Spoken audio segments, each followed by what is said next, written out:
Gennaro Gattuso je okupio Hajdukovce na početku priprema za novu sezonu. Ono što možemo očekivati od njega je red i disciplina, kao što je i najavljeno.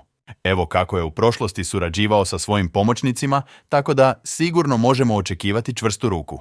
Već je pokazao u prošlosti da je dobar u stabiliziranju momčadi i uvođenju profesionalizma. Gattuso voli igrati u sustavu 4-3-3 i već je rekao da na poziciji desetke vidi Marka Livaju koji dosada igra u vrhu napada.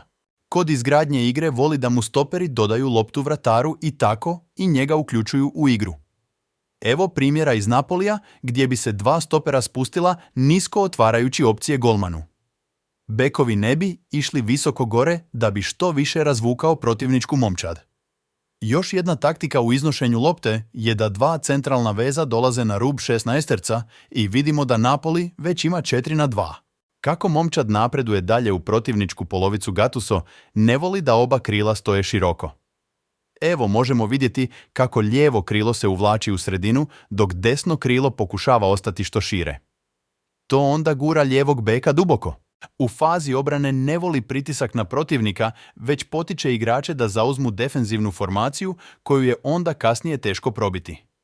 Njegove momčadi su uvijek bile defenzivno dobro organizirane. Zna igrati i u niskom i u visokom bloku, zavisi od protivnika.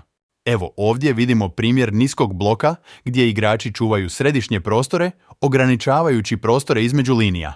Sigurno je da Gattuso posjeduje bogato igračko i trenersko iskustvo, ali znamo koliko je publika u Splitu zahtjevna, tako da sigurno neće imati lak posao. Što vi očekujete od novog trenera Hajduka? Napišite u komentarima i ako ti se sviđaju ovakva videa i želiš još sadržaja, pretplati se na kanal. Pozdrav!